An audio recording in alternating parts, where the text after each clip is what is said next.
You're one of the main men in British bodybuilding, I would say. What I don't know is where you began. What's your beginnings? What was your introduction to weight training and bodybuilding?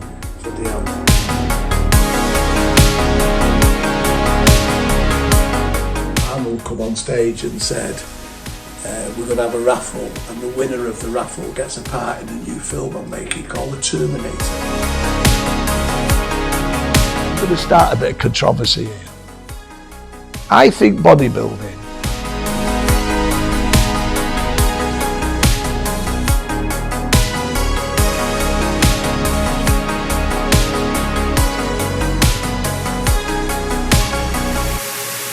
to get a pro card, it was like winning the lottery, but without luck, you had to earn it.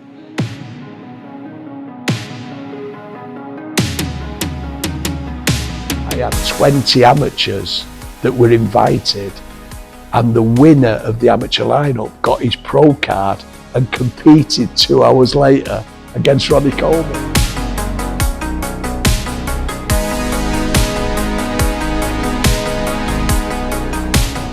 I'm now a cut man.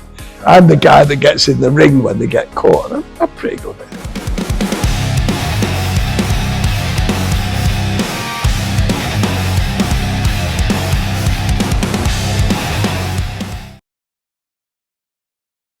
Today we have a very special guest with us. It's Kerry Kayes. Thank you for having us, Kerry. Thank you for asking me. Thank you for asking me. I would like to say before we start just a special thank you to Stuart Cosgrove for making this possible for us to interview Kerry. Kerry, you're one of the main men in British bodybuilding, I would say. But what I don't know is where you began. What's your beginnings? What was your introduction to weight training and bodybuilding? Bloody hell. Well, I'm 76 now, 76. And in 1964 or 65, I got a job. I was 14 or 15. I got a job as an apprentice electrician. And I went on a building site in Manchester. I can even remember it was called 7th Avenue Fashions. And we were building a big shop. And there was 2 bodybuilders as electricians, Ted Fowler and Brian somebody. And you got to remember, in 65, there was no internet, there was no bodybuilding magazines, it was before the Hulk, and I went on site and I couldn't believe these 2 men. If I saw them now, I probably wouldn't be impressed with them, but then I was. And they trained at a gymnasium in Levenshulme called Somfys, and they introduced me to bodybuilding, so I started lifting weights when I was about 16. Right. These 2 gentlemen introduced me, but at that time there was Somfys, one gym, and the YMCA, and they were the only 2 gyms in Manchester. Is that where you were from, Kerry? Levenshulme? I was from Gorton. From Gorton, yeah. Which is very close. Right. In the city, Gorton. But we lived in the slums. They were that bad that the council knocked them all down and rehoused everyone. Right. Yeah. So you would say from the early days you had a mentor. Did they take you under their wing, those guys? Yeah, they did, and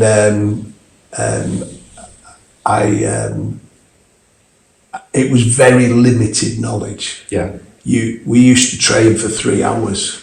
Do you understand what I mean? And it was just so limited. And I look back now, I'm quite an injured ex-bodybuilder. I've got all sorts of injuries, all mechanical. And I think I probably did them all in them early days, right. You know what I mean? Through, would you say? Through lack of education on lifting, you know. Yeah. If I had my time again, I honestly believe I wouldn't have any injuries. Yeah. But, you know, we didn't know what we were doing. So were you going too heavy? Were you just training too frequently? We were doing everything wrong. You know, right. Very bad style, very bad form, obviously too heavy, and too much volume, and not enough rest. I mean, whatever you think's wrong now, that's what we did. Yeah. You know what I mean? And did you aspire to compete had you heard of bodybuilding competitions when you were 16? Well, to be honest, there wasn't. There was NABA, and there was a guy. Some of your older listeners will remember this. There was a guy called Paul Winters from Gorton, and he competed abroad, but it was all brand new territory. You know what I mean? It really was. Yeah. So, and as I said, I was an electrician by trade, and I've always been a very, very good breadwinner, me. You know, I've always been able to earn money. Mm-hmm. And I put that, and then I went down, I didn't really have somewhere to live because all sorts of problems at home with my mum and dad. So I went down UK washing dishes and messing about, surfing every day. And there wasn't a single gym in Cornwall. Right. You know what I mean? So you couldn't lift weights. So that was after you began training? Then you I started training, went to UK for 6-7 years, come back home, come back up to Manchester, started training again at Leven Zoo. Got a little bit changed training. I ended up the Bruce Lee films. I ended up doing a lot of karate. Got my black belt at karate under the Japanese Karate Association, JKA.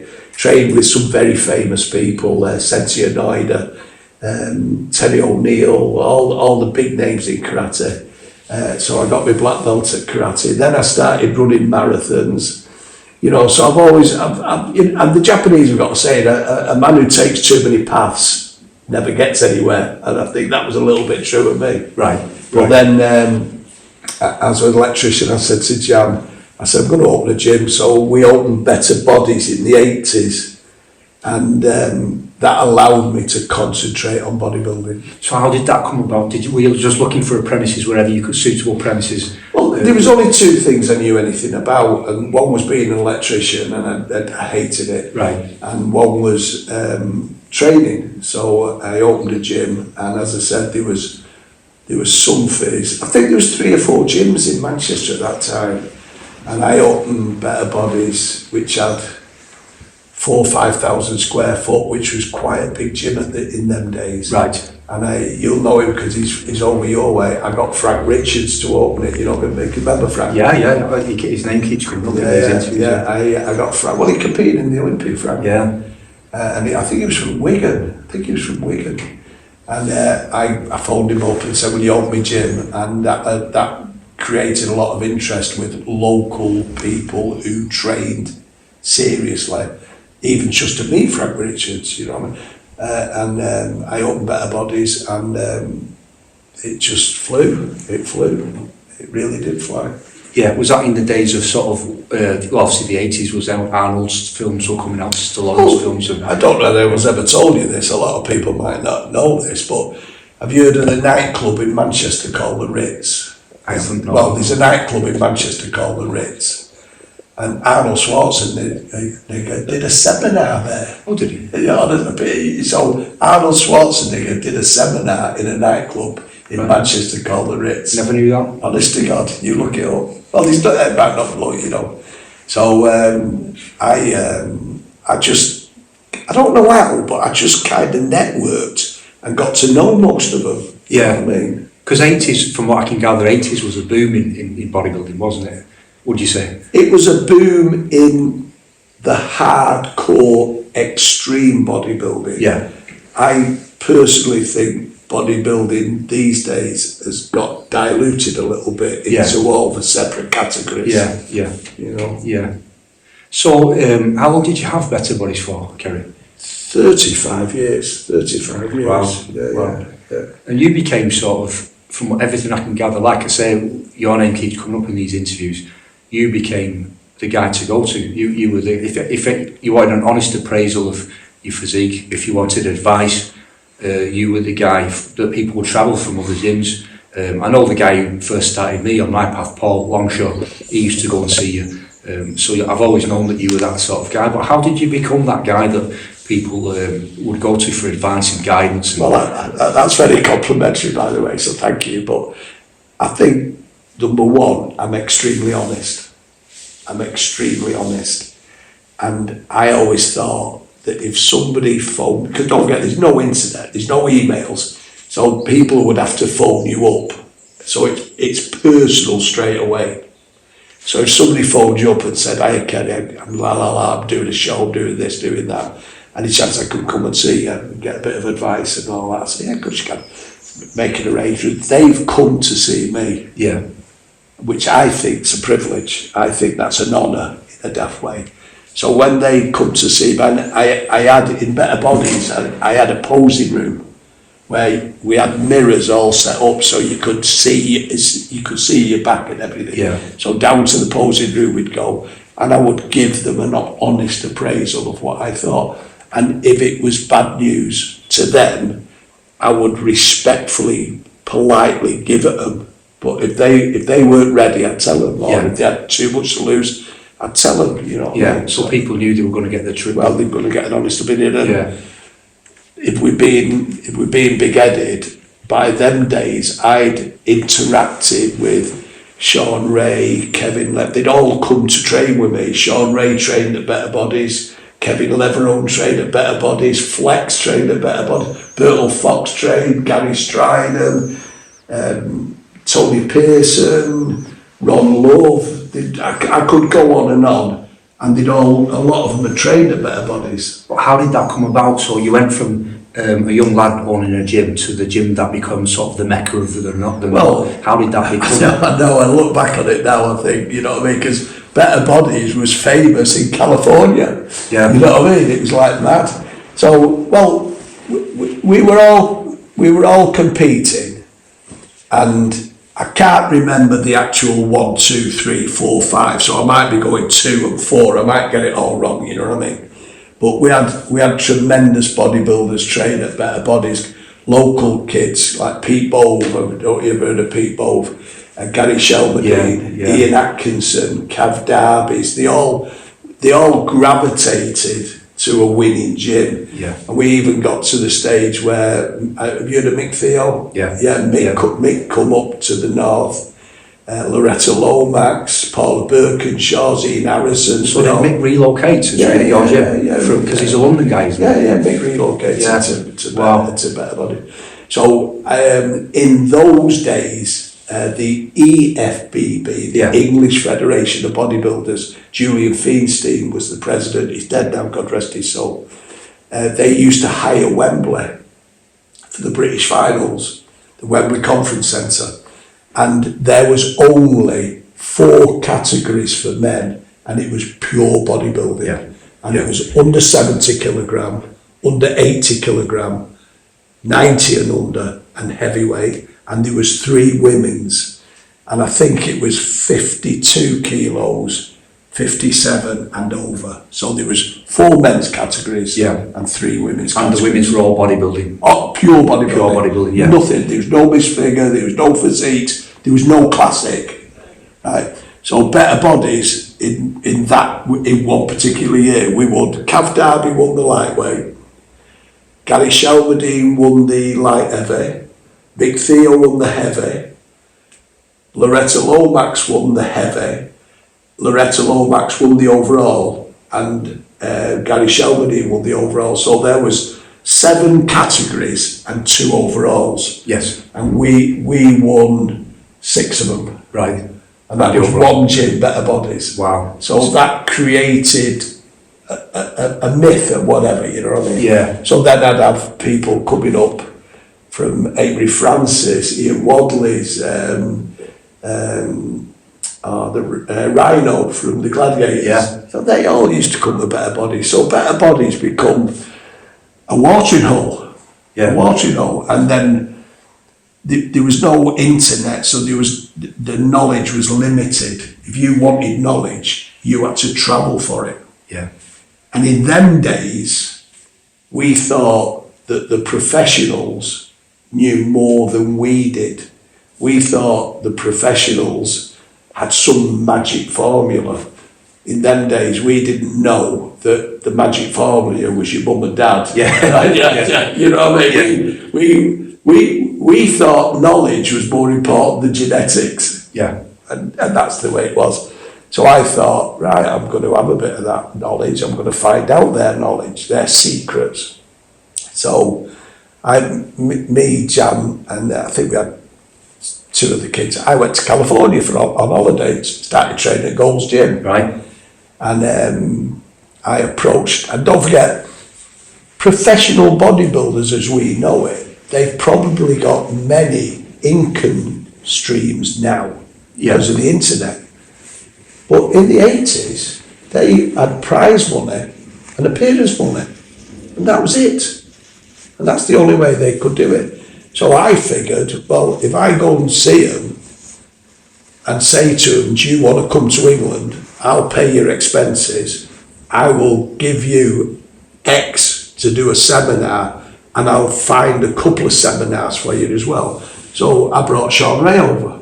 Sean Ray was like, you know, so I spent 1, 2, 3 weeks with Sean Ray 4 or 5 times. I brought Bertel over. I brought Kevin Leverone, Flex, Gary Stridham, Tony Pearson, Ron Love, Paul Dillette, Milas. So I brought them all to England, and they were dead pleased because it was a revenue. Yeah. And obviously, I started picking the brains. Yeah. And never being a big head, I thought, you know what? I think I know more than they do. NASA. Yeah. Brought NASA over. Right. And it was a slow process, but I thought, it's not about knowledge, this. And was that disappointing to you to find that out? Yeah, because I didn't have their genetics. Yeah. I mean, look at Lee Priest. I brought Lee over as well, by the way. Look at Lee Priest. Have you get on the internet and get a photograph and go, Lee Priest, 21 years old. He's like phenomenal. That's not knowledge. And it's certainly not drugs. He's a freak. It's your mum and dad. You know what I mean? Yeah. It's your mum and dad. Yeah. So that's what I set about trying to find out. But on the way, I did gather a lot of knowledge. Yeah. I did gather. So you did learn bits from them? I learned a lot from them. Yeah. What about actual Kerry Kayes' competitive career? So when did you first step on stage, Kerry? I was 40 because I wasted a lot. Well, I did waste a lot of time. I got my black belt in karate. I ran marathons. I built a lovely family. I had a lovely house. I built a decent gym, and I can. Well, I'm going to start a bit of controversy here. I think bodybuilding is a unique sport that takes very selfish people to do it. It's got to be all about you. Yeah. And I didn't have time for it to all be about me because I had a family and kids and all that, and I had to earn a living. But when I did start competing, I started competing because I owned a gym. And I owned a gym that had lots of competitors. And I remember Peter McGough. Peter McGough was the editor of Flex. He had a magazine in Nottingham called Pumping Press, and he did an article on me. And that article, it showed me in good shape. I've got a copy of it there. I'll show you before you go. And he says, no wonder a lot of people at Better Bodies do well. Look at the owner. Right. And that made me think that it justified me being selfish and competing. Because I was doing it for the business. Yeah. I was doing it for myself as well. Of course I was doing it for myself. But I was doing it for the business. Because, I don't know, if you own a car mechanic and you own a garage, you should drive a decent car, shouldn't you? Yeah. You know what I mean? That's how I saw it. And it justified the selfish bodybuilding mentality of people. Right. That's what I did. I heard a story about you competing, and I think it was that you did the seniors. You got beat by someone, but then you found out he wasn't for I'll tell you, it's great. Tanzi. It was the British, and I did the over 40s, and he did the over 40s. He won, I got second. I think Pete or Paul Tanzi. He's dead now, God rest his soul. And I didn't kill him, by the way, for doing that. And he was 38. Right. What on earth do you do that for? Why would you do that? There's no pride in that, is there? So he was 38 and he won the over 40s. What's that about? So did you? In fact, I think the federation owe me a first place trophy. Yeah, they do. Yeah. By default. I think Tansy. His second name was Tansy, and he was from Stoke. So when did you find out? Oh, I found out some years later. Right. I think I phoned him up, if I remember rightly. Were you still annoyed? How old are you? And there's a lot worse to be annoyed about. So did you just have a short competitive career? I think I competed for about 3 or 4 years, and I knew my level, and I also was fixated on a goal, and that goal was to have a British title. Right. And it was only a over 40s British title, and it was only in an era where they were okay, but not. I mean, the over 40s these days are incredible, aren't they? That's what I'm saying. Okay. So once I won the British, and I could say I won the British, I didn't see the point in carrying on competing at 44. My back was falling off. I'd had 3 surgeries on my lower back. Right. I've had 5 discs took out. Have you? Yeah, I've had 5. My back's shocking. And I was training legs or back and couldn't walk for 2 days. You understand what I mean? I thought, what's the point in this? Was there something that you did, like were you squatting, or did something go? No, it wasn't. Nothing snapped. Right. Nothing. Well, again, genetics. Right. I can remember my mum had a bad back. Right. My sister had a bad back. My son's got a bad back. My daughter's got a bad back. Right. You know what I mean? It's genetics. Yeah. You know what I mean? Yeah. It all depends on your canal, your spinal canal. You know, there was a fantastic programme on BBC Horizon, and people call it a slip disc, a prolapse disc. And there was people that had terrible disc problems but never had a day's pain in their life because they had quite big canals, the spinal cord. So if you've got a narrow canal, you're prone to a bad back. Right. And that's as simple as it is. Okay. So I never did. Nothing went snap. Right. I have to go, in fact, near you, Fulwood Hospital. I'm in there on the 30th of April, and they do what you call denervation on there. So I go in theatre, and they inject into my spinal column, and it temporarily kills the sensory nerves. So I go in hospital twice a year, Paul. So it's an ongoing problem. Have you tried any? I don't like mentioning it. My wife says, "You're back again. Shut up."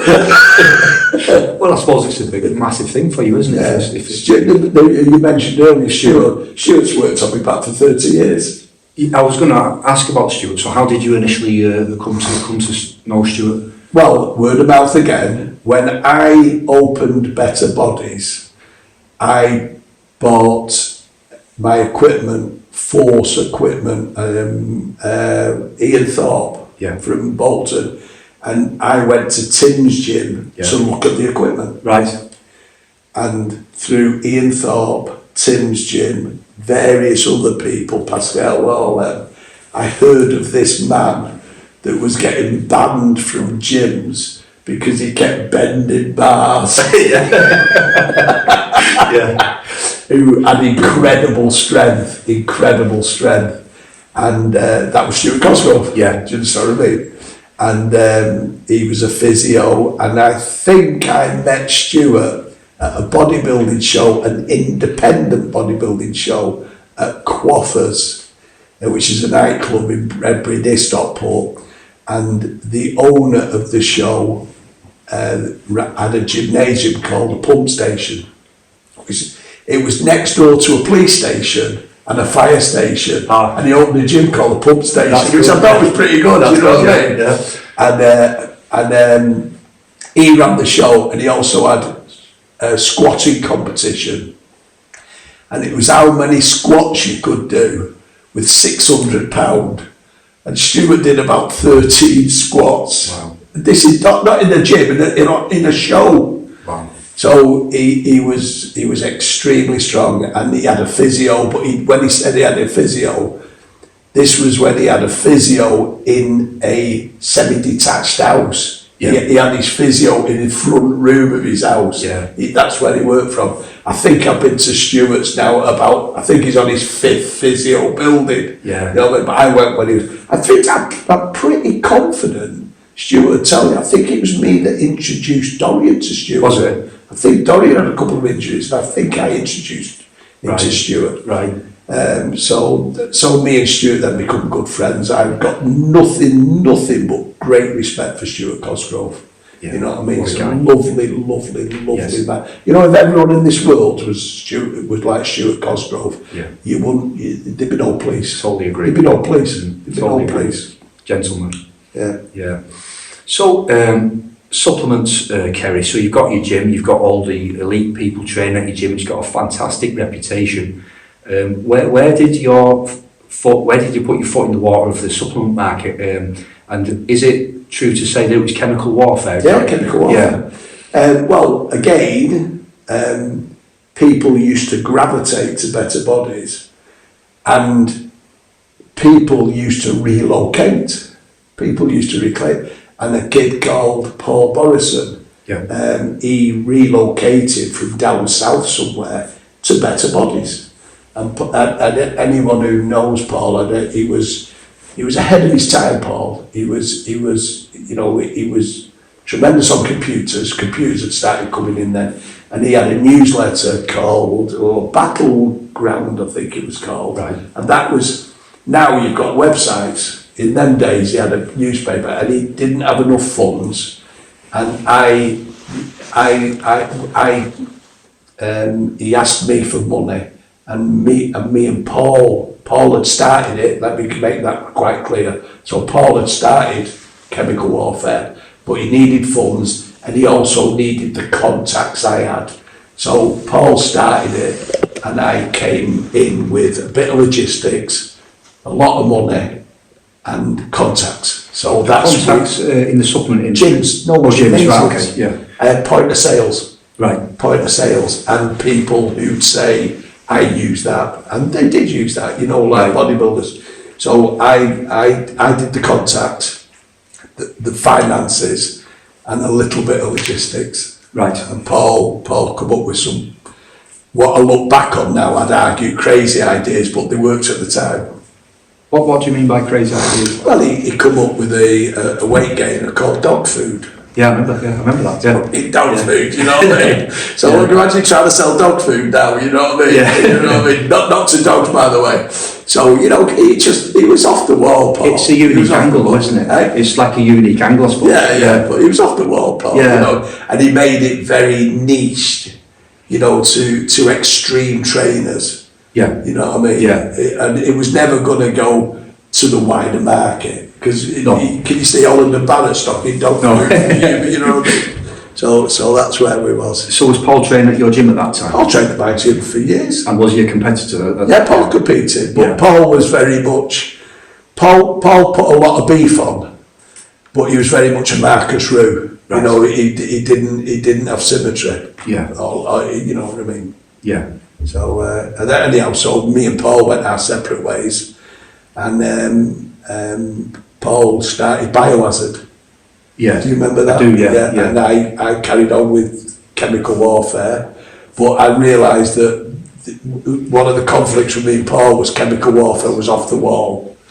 So I then changed it to, I can't remember how it went, CNP. Then Dorian had retired, because I don't really know or not. Dorian's first ever seminar was for me. 14 people turned up. You know what I mean? Because I was at Wembley when Dorian won the British, Right. but didn't win the overall. And then 2 years later, he won the British and the overall, and he turned pro. Right. But so I knew Dorian, because I used to go down to Temple Gym. Did you? Same thing, opinions and all that. Let me make it clear, I never advised Dorian ever, but Dorian sometimes asked my opinion On his how much body fat to Yeah. lose and stuff like that. Yeah. In fact, remember those famous black and white pictures? Yeah, I do, yeah. In the Temple Gym with his socks on. Yeah. There was Kevin Norton who took the photos, there was Debbie, there was me, and there was Dorian and Leroy. Right. So I was actually in the gym for those photos. That's something that's sort of a pivotal moment in bodybuilding, wasn't it, really? Yeah. Because Yeah, I was actually in the gym Wow. at them photos. Wow. And so, but I never advised Dorian. I'm not saying on camera, not at all. Dorian did everything himself, but he did sometimes ask me, "What do you think I've got to lose?" You know, Right, what I mean? right. And I remember once going down there, and he said, "What? There was me, Dorian, and Debbie. There might have been Leroy, I don't know." And I remember him saying and so he showed me, did all the compulsories.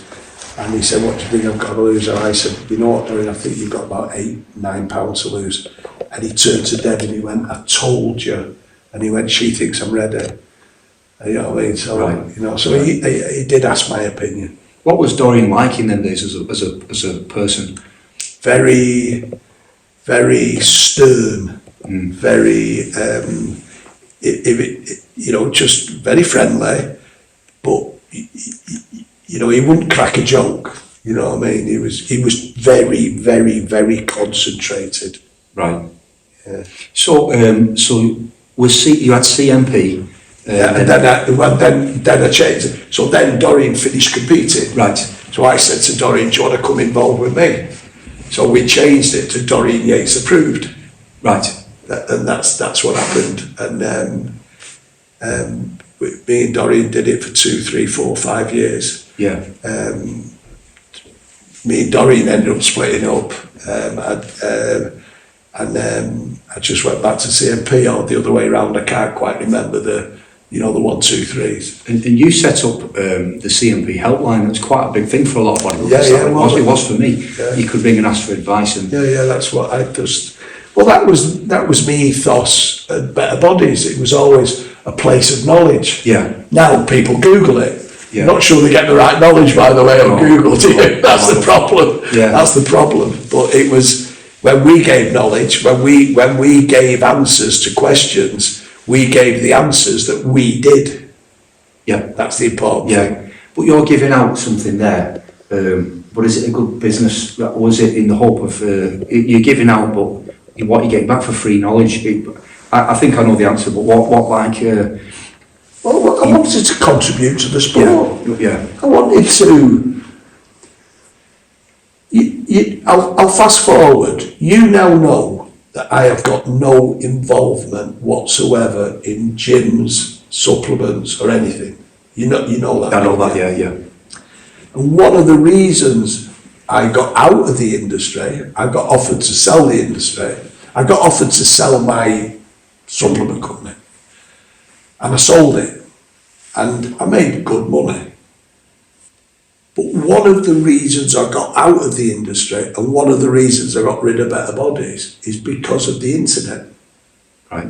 Because there's too many influencers and too many websites that are full of bullshit. Yeah. And just not telling the truth, or they're not necessarily telling lies, but they're giving advice that they might think is true, but it's not. It's wrong. It's wrong advice.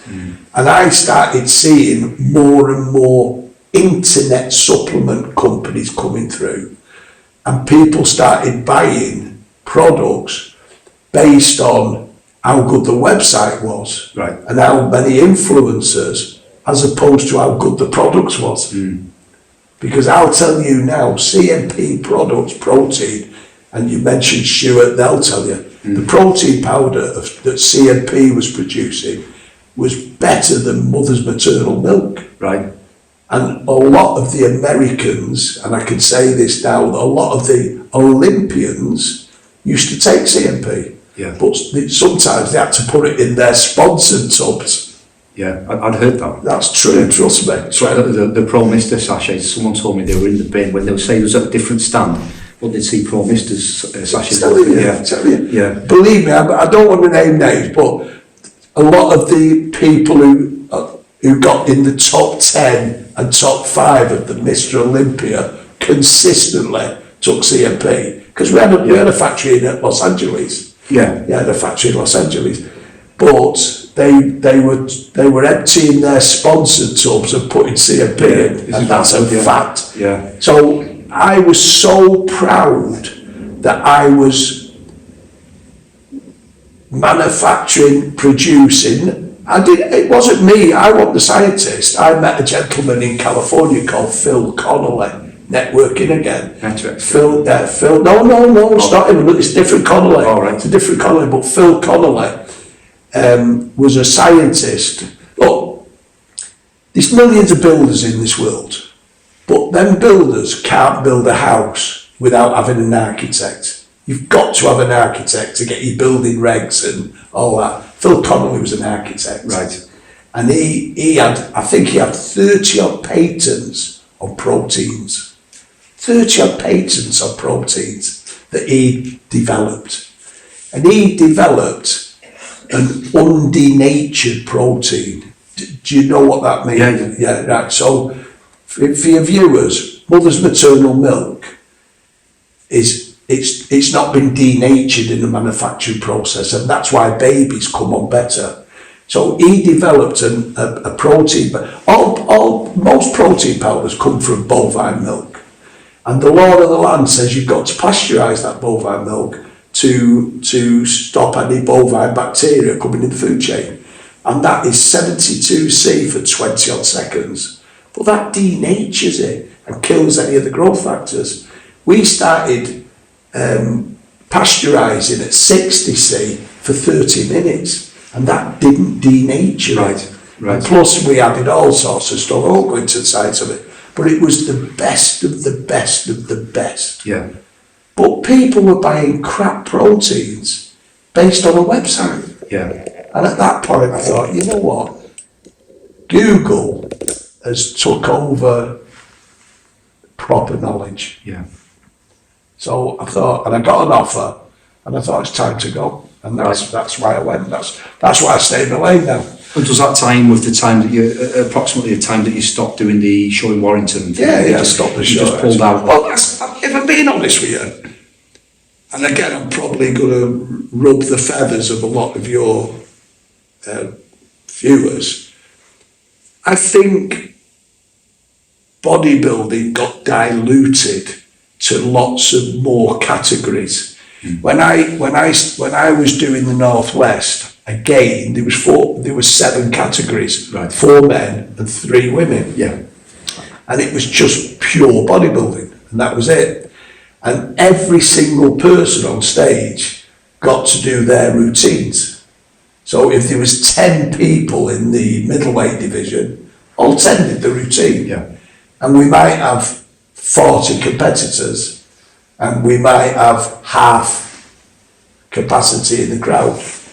But then the powers that be decided to bring in classic bodybuilding, which, as you know, is a certain height, you can't weigh too much. And I remember at the time, it was like classic, and we had meetings, because I was a decision maker as well, right. Federations, I was on the committee, and it was, this work. And then, so we said, let's have classic. So all of a sudden now you've got 4 men's bodybuilding, 3 women's bodybuilding, and then 2 or 3 classic bodybuilding. Then we brought in physique, which is the board shorts. Then they brought in figure, and then they brought in a physique where the women were not allowed to do a front double bicep, they had to have their hands open. And then they brought in well woman. And then I said, it's a lot going on. And they went, yeah, but look at the audience. So all of a sudden now, I'm running the Northwest, and instead of 30 competitors, I've now got 110 competitors, but there's still only 20 of them are bodybuilders. Yeah. But there's bums on seats, there's loads of them. But the bodybuilders didn't have time to do the routines, because they had to cater for all the other classes. And I thought, you know what? I didn't sign up for this. I didn't sign up for this. This isn't the hardcore pure bodybuilding that I signed up for.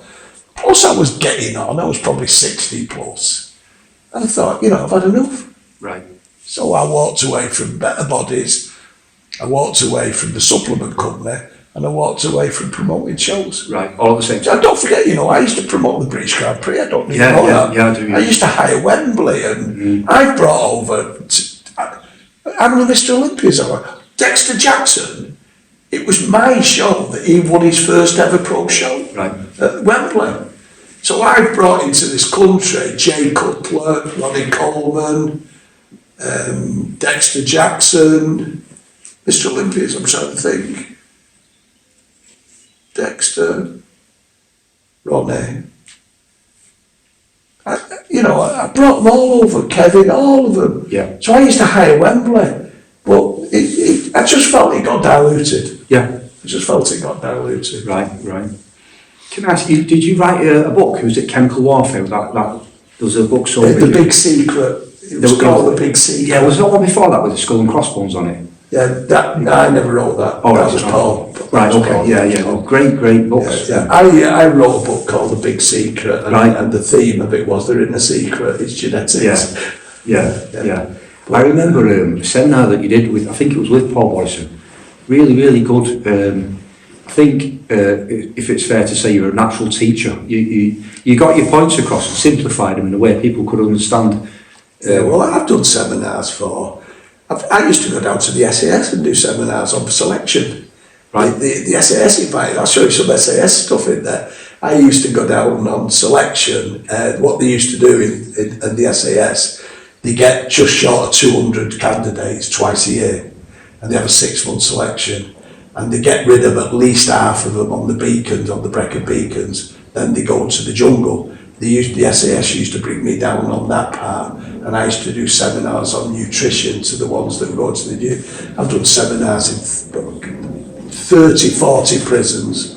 I've done seminars, loads of army bases. So I used to do seminars everywhere. Yeah. So when did that start? Did someone reach out to you initially and say? Well, because at the time, again, there was no Google. Where do you get knowledge from? And I'd got a good name for contacts and network, and I like to think I knew what I was talking about. So I think, I don't know, gyms would say, "Will you do a seminar, Kerry?" Yeah. Because I used to organise seminars for Sean Ray, Kevin, Gary Stridham's. I used to take them all over the country. But their seminars were, when did you start bodybuilding? What use your mum and dad? Did your mum and dad compete? When you show your physique? Now that was theirs. Whereas they wanted they wanted a nobody to give knowledge. Yeah. You know what I mean? Yeah. So that's what it was. So, is it your gym up is owned now by Brian Connolly? Brian Connolly, yeah. Did he bought it off you? No, I didn't sell my gym. I actually gave it away. You gave it to Brian? Or? No, I gave it to someone else. Right. Who sold it to Brian. Right. That's what a good businessman I am. I actually gave my gym away. To a friend? To a friend. Right. So I said, you know what? I've had enough of this. I've had enough of CNP. I'd sold CNP, and I did very well. And so I actually gave the gym away. Wow. Yeah. I bet you made someone's day. I remember I've interviewed Paul George. I know Paul. Yeah, and he said... he had a gym in Eccles, didn't he? Yes. And did they have a boxing gym above? Yes, they did. A kid called Brian. I opened the boxing gym. I officially opened it. They invited me to open the boxing gym. And he said that he saw your interest sort of shift from bodybuilding towards boxing. Yeah, he said, but he said Kerry would always pop in and ask me how I am and things like that. Oh, that's nice, thank you. No, I as I said, I did lose a little bit of, well, not a little bit, quite a lot of interest in bodybuilding because I thought it got diluted. Yeah. I thought it got diluted.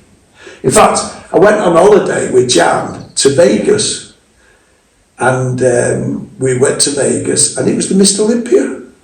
And we were in Vegas, and I never went. You didn't go? I never went. Right. And I know I could have got VIP'd. I know Jim Mannion very well, you know what I mean?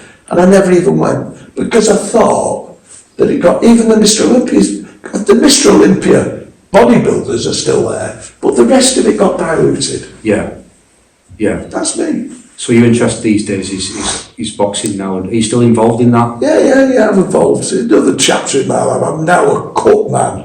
Right, I'm the guy that gets in the ring when they get caught, and I'm pretty good at it. And you're happy in that? When I spoke to you, you were saying about the honesty that bodybuilding used to have. You think it's more in boxing? It's like boxing's like bodybuilding used to be. It's very honest. Boxing's very honest. Yeah.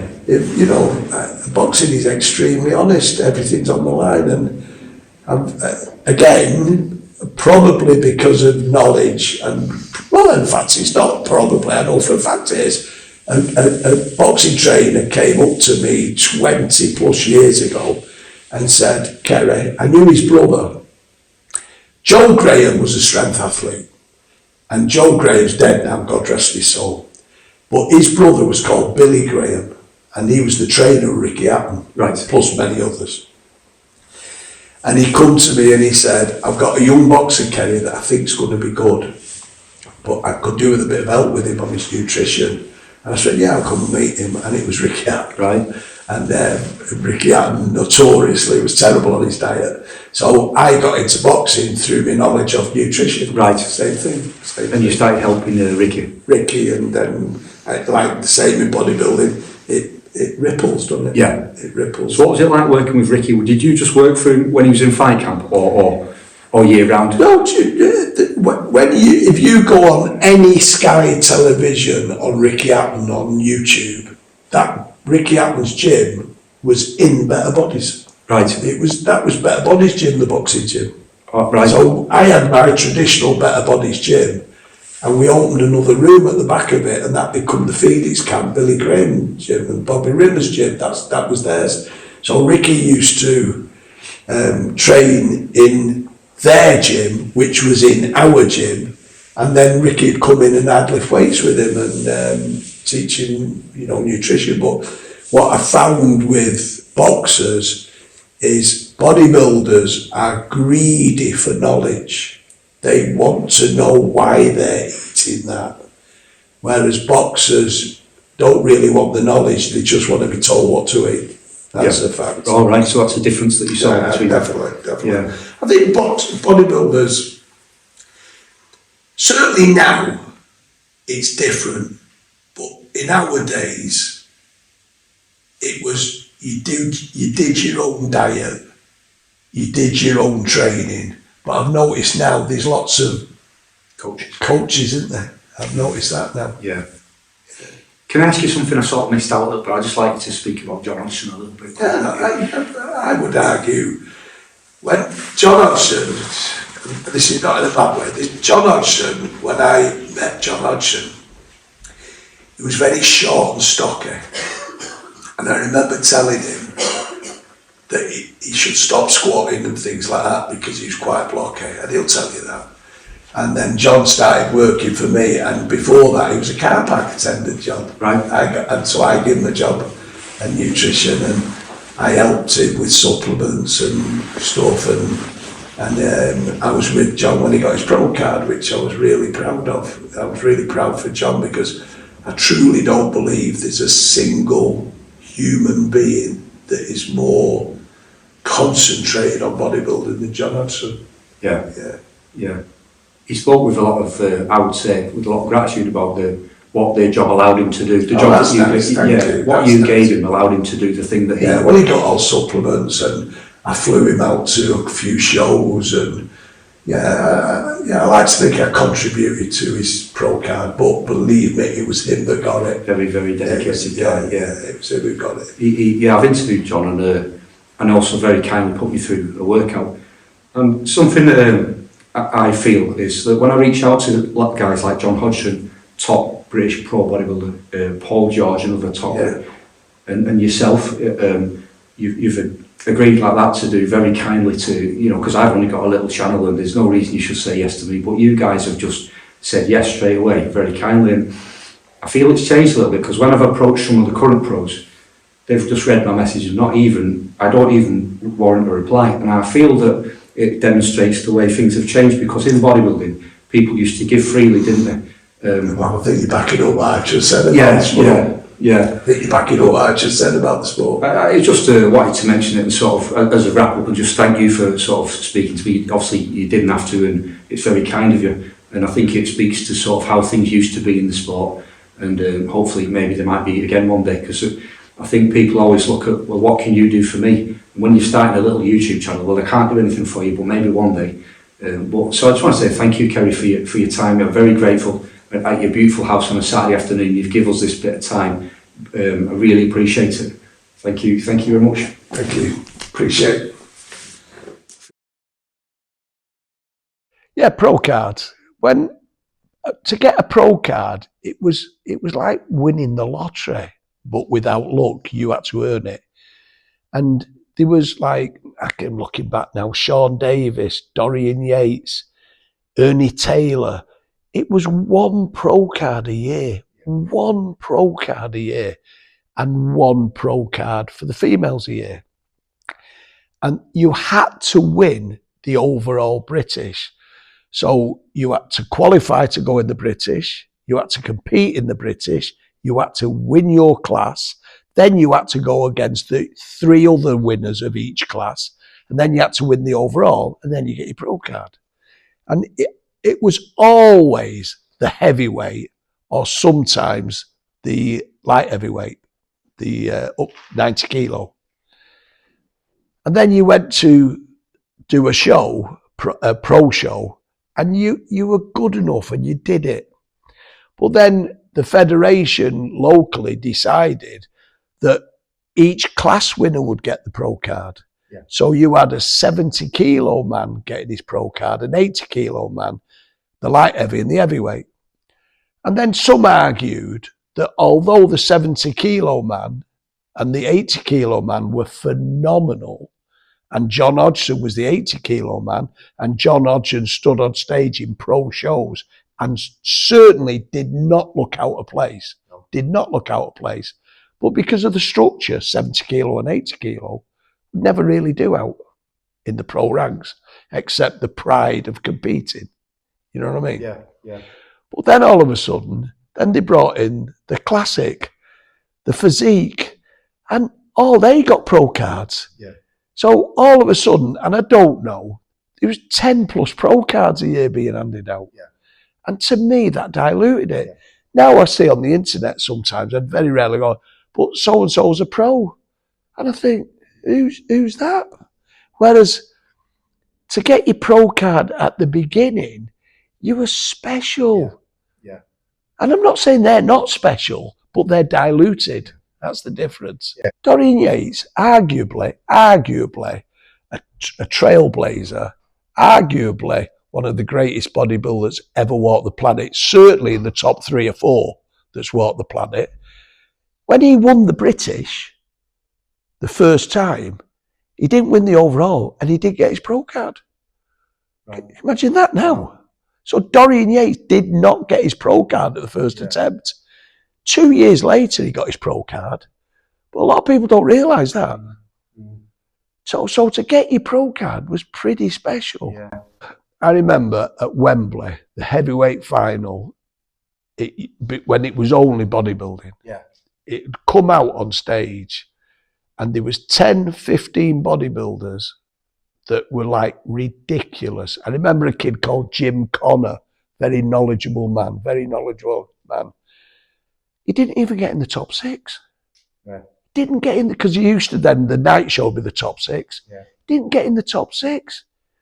It was like madness. The standard was mad. I actually think that all the other classes have diluted the main classes. Yeah, so you're losing some genetics, they're not making it through. Going into other classes. Yeah. So that's what I think. But, you know, I used to run at Wembley with the permission of a kid called Wayne D'Amelia. Have you heard of Wayne? And Bill Tierney. So when I was running the British Grand Prix, I used to have to fly 15, 20 Americans in. Sean Ray. In fact, Milas phoned me up the other day, and he said that one of the greatest ever shows that was not Mr. Olympia was Kerry Kayes' Grand Prix. He often puts pictures online. Does it really? Yeah. And he, I said to Wayne and Bill Tierney, I said, look, financially, I'm losing a lot of money here. The very first British Grand Prix I put on in the 90s, I lost 38 grand in the 90s. Wow. And I said, I've got to get more bums on seats. So I put an amateur invite lineup on before the British Grand Prix. And so I had 20 amateurs that were invited. And the winner of the amateur lineup got his pro card and competed 2 hours later against Ronnie Coleman. Right. So I was very proud of that. Wow, yeah, that's something else, isn't it? Yeah, I was very proud of that. Kerry's kindly offered to show us some memorabilia that he has around his house. Well, Ricky Hatton last year did an exhibition fight with Barrera, and as we all know, God rest his soul, Ricky's passed now, so I think the date's on the bottom there in the plaque. So that was the last ever. So Ricky had always struggled with mental health, depression, is that right? He did, but I mean, it's like I didn't realise it was that bad for obvious reasons. Right. These are all fight stuff. I don't know, there's just loads in there.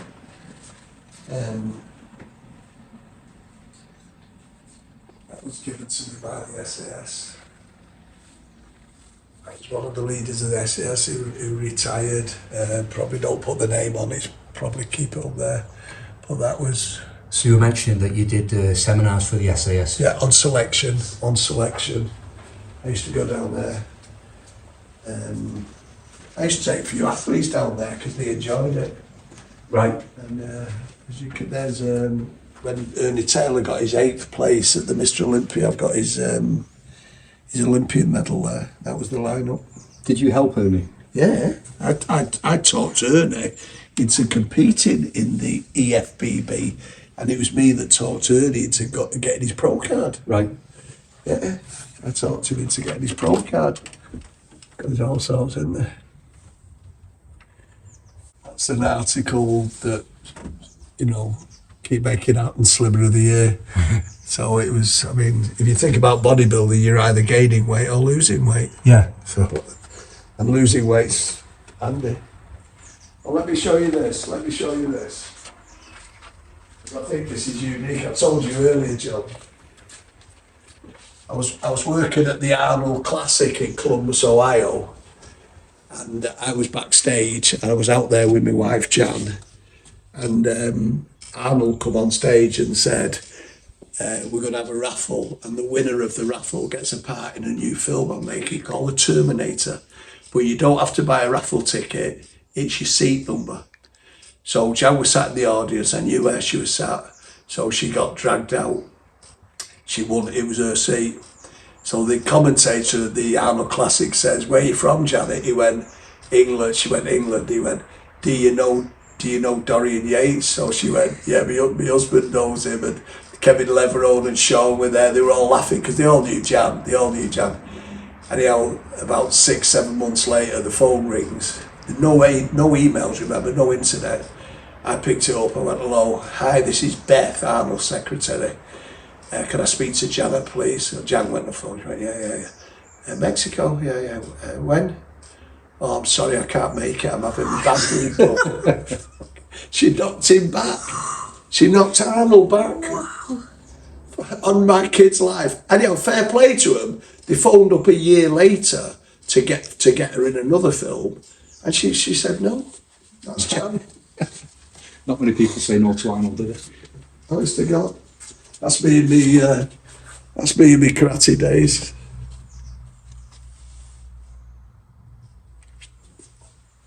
It's me in my bodybuilding days. Oh, wow. That picture's been featured on a few of our episodes, hasn't it? So this is the SAS. Not a lot of people know this, but this is the clock tower in the SAS. And this is the only place where those plaques are dead SAS soldiers. If you look on there, who I took down, that's Rampage Jackson, you know, the UFC fighter. Yeah. So he went down to the SAS with me. I did Dame Sarah Story, I helped her do stuff. I worked with British Cycling, you know, and so that's a letter British Cycling thanking me for my contribution to the Baddy Wiggins thing. And did CNP sponsor as well the Olympic athletes? Yeah, we sponsored also. You know, to be honest, I used to give more. I probably give more away than I sold. You know what I mean? And if you want to see some what you don't stop at that, some old bodybuilders here. Somebody made me this. It was my birthday, and somebody done that as a birthday present, which is quite unique, and you know what I mean. And if you look, there's, you know, I made a card. That's Phil Connolly, by the way, 30 odd. Ronnie O'Sullivan, Richardson. I can't think of his first name. Victor Richardson. Yeah. That's who it was. David Dunn, Sean Ray, Lee Labrada. That's a 17-foot python that we had in the gym. We used to give it all the leftover steroids. It just grew. It really did. Gaspare, Samir Banu, biggest prick I've ever met in my life. Really? Really. Quinn. So. Have most of the people, the elites, have they most of them been all right? Yeah, most of them were all right. This Samir Banu was a dog. I did a deal with him, took him up, organised about 6 seminars. I had him on Hightown Hall. I can't remember what I paid for him, but it was relatively right. Big audience turned out, and seminars were set for about, they taught for an hour, go backstage, and then pose. Yeah. And then he said to me, I'm not posing if you give me 50 quid extra. I said, we got a deal. No one's ever done that. And I had to give him 50 quid extra and take his top off to save the show. So it's, you know, I saw him at the Olympia one day trying to answer me. I just fucked him off. Right. You know what I mean? You remember people on the way up, the way down. You know? Craig Bellamy, it's just full of loads of people. Paul Dillette. So you say Sean Ray stayed for a couple of weeks? Sean Ray stayed with me. But I bet Sean was over here 5 or 6 times over the years. Right. Chris Cormier wanted to live here. He did. Hey Kerry, can I ask you a question about Chris Cormier? You put on a seminar once in Denton with Chris Cormier, and you prompted him to tell a story about Mike Tyson. Oh yeah, well, you know well, funny enough, if you go on a documentary now, I think it's on Netflix, and it's called Cormier. Oh yeah. Yeah, right. You'll see me giving trophies out on the Olympia, and you'll see one of Chris's mates talking about it. There was Flex, a kid called Rico, and Chris on the door at some nightclub in Los Angeles. And Flex wasn't there on the night, and Flex states he was glad he wasn't, because apparently Flex was the hothead. Right. I've always found him laid back, Flex. But Chris was talking, and Tyson was there, Mike Tyson, and Mike Tyson walked up to Chris and hit him across the back of the head while he was talking, showing off. Chris turned round for trouble, and it was Mike Tyson. So somebody broke it up and all that, and it all went away. And Chris sought him out 2 or 3 weeks later and found Mike Tyson in a restaurant and put something in his face that he didn't, that Mike Tyson backed down on. Right. So Chris got his own back. Right. But you understand, Rico, Flex and Chris, Jack the lads. Yeah. Like Dorman and they're all Jack the lads, you know what I mean? Some story, that. Yeah. Well, I'll tell you another story now. Right. Lovely stories. Ricky Hatton was fighting in Manchester City, a guy called Lascano, and there was 60,000 there. And I booked Chris Cormier to do the Northwest at Park Hall. And Ricky was fighting Saturday night at Man City. And Chris was supposed to fly in. And they had someone at the airport, and Chris didn't turn up. Right.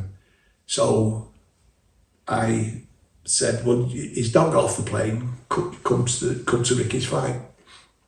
Chris got off a plane 2 or 3 hours later, got in a taxi at Manchester Airport and said, Ricky Hatton's fight. That's all he knew. So the taxi driver drove him to Man City, but the bill was on. And a lot of doormen, as you well know, are bodybuilders. Yeah. So Chris Cormier gets out of the taxi at Man City, gets out the thing, and the doorman, security, Chris Cormier, I'm looking for Kerry. So they get him in and they sit in the 500 quid seats. So Ricky wins the fight, big night, we're all dead chuffed, wiping Ricky down, turn around to Jan, my wife, and go like that. And Chris Cormier sat there. But Chris was sat 5 seats from Mike Tyson. Awesome. So I thought, whoa, this will be good. But Mike Tyson ignored him. That's another true story. Right, wow. We're going to talk about your classic car. Really? Why not? It's your baby, isn't it? This sounds like, everything I'm saying is like being a big head though. Not at all. Look at that. I'm just seriously. This is my little toy, MGC. A lot of people look at that and think it's an MGB, but in 1968, for 1 year only, they put a 3,000 litre engine instead of the MGB 1800 engine. Right. And an MGC you can recognise because it's got a hump in the bonnet to take the bigger engine. But they took it off the road after 1 year because they didn't upgrade the brakes or the suspension. But I've had the brakes and the suspension upgraded on this, so this is quite a rare car. Right, so there's very few of these. Yeah, MGC. People see something like this and you think MGB. Right. But if you look, MGC.